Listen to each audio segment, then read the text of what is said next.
Hey everyone, welcome back to Corporate Decoder, the place where we break down the financial jargon so you don't have to.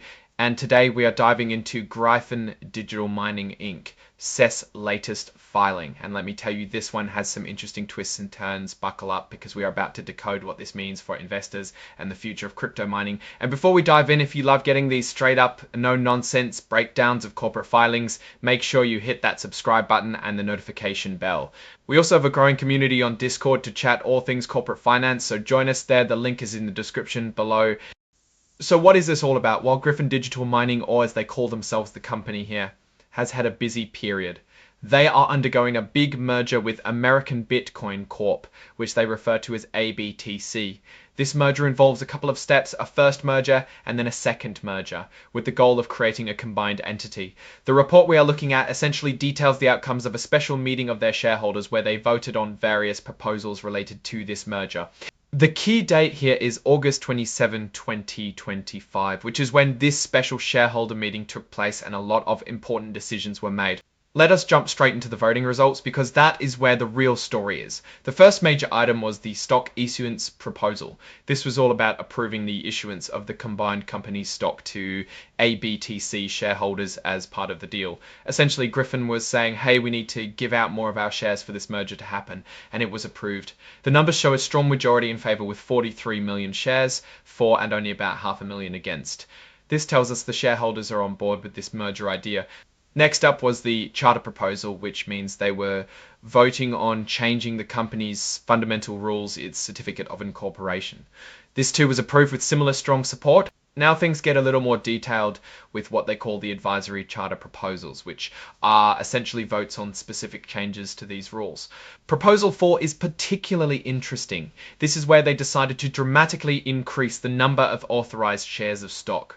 We are talking about a massive jump from what they had before to a mind-boggling 70-30 billion shares in total. Think about that for a second. 70-35 billion shares in total. Think about that for a second. 70-35 billion shares in total. Think about that for a second. 725 billion shares in total. Think about that for a second. 70-35 billion shares in total. Think about that for a second. 725 billion shares from 65 billion common shares and 100 billion preferred shares. This is a huge amount of potential stock, indicating a significant expansion or a way to manage share structure for future growth, or maybe even acquisitions. The vote here was 38 million for and about 5 million against, with some abstentions and broker non-votes. Then we have Proposal 5, which deals with voting power. Class A stock gets 1 vote per share, but Proposal 5 outlines a world where Class B stock gets a whopping 10,000 votes per share and Class C gets 10 votes per share. This is a big deal in corporate governance, concentrating significant voting power with specific classes of stock. Again, the shareholders showed strong support with over 38 million votes for this. Proposal 6 is about shareholder action by written consent. It basically allows shareholders to take action without a formal meeting for a while, but with a condition. This condition is tied to the voting power of the Class B shareholders. Once their voting power drops below a certain threshold, this ability to act by written consent will be removed. Approved with over 38 million votes for, Proposal 7 requires a supermajority vote for certain changes to the company's charter. This is a protective measure, making it harder to alter the fundamental rules of the company. It also got approval with over 38 million votes for. Moving on to the advisory golden parachute proposal. This is about the special payout, sometimes called golden parachutes, that certain executives might receive in connection with the merger. While this vote is advisory, meaning it is not legally binding, it gives shareholders a chance to voice their opinion on these executive compensation packages.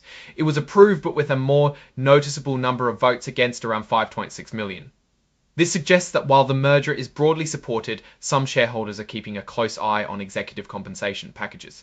It was approved, but with a more noticeable number of votes against, around 5.6 million. This suggests that while the merger is broadly supported, some shareholders are keeping a close eye on executive compensation packages. It was approved, but with a more noticeable number of votes against, around 5.6 million. This suggests that while the merger is broadly supported, some shareholders are keeping a close eye on executive compensation packages.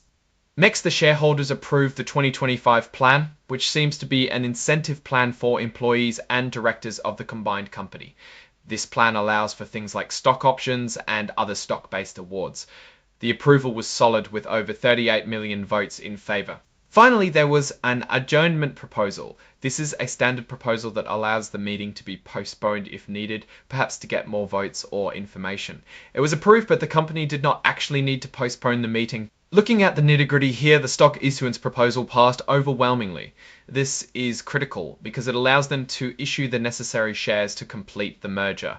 The 8.5 million broker non-votes are interesting. This often means that the shares were held in a brokerage account and the brokerage firm did not receive instructions on how to vote them. Similarly, the charter proposal also saw strong support, reaffirming shareholder confidence in the merger's structural changes. Proposal 3, which is about changing the combined company's name to American Bitcoin Corp, was also approved, and notably there was 0 broker non-votes here. This indicates that the brokers were able to get instructions for all the shares they held, suggesting perhaps more direct engagement on this specific proposal. Proposal 4, the one about authorizing a massive number of shares, had the widest gap between votes for and against among the advisory proposals. While it passed, a significant 5 million votes were cast against it. This suggests a portion of shareholders are wary of such a large dilution or the potential implications of having so many shares authorized. Proposal 5, concerning the tiered voting rights, also saw a substantial number of votes against it, over 5.4 million. This is understandable as vastly different voting powers among share classes can lead to concerns about control and shareholder influence. Proposal 6 on written consent had about 4.6 million votes against it. This is a common governance tool, and its approval shows a preference for flexibility in corporate actions, but the opposition indicates some shareholders prefer more formal meeting-based decision-making. Proposal 7, the supermajority requirement for charter amendments, also saw nearly 4.7 million votes against. Again, this is about governance, structure, and shareholder protection, and the opposition highlights a debate on how much control should be built into the company's foundational documents. The advisory golden parachute proposal, as mentioned, had the highest number of votes against it, over 5.6 million. This clearly signals shareholder concern about executive compensation in the context of the merger. The plan amendment proposal to approve the 2025 incentive plan got over 38 million votes for, showing broad support for incentivizing the combined company's management and employees. It did, however, have over 5 million votes against it. The adjournment proposal passed comfortably with a high number of votes, and notably no broker non-votes, suggesting clear direction from shareholders on this procedural matter. And in some interesting news that came out just a couple of days after the meeting on August 29th, Gryphon announced a 5-to-1 reverse stock split.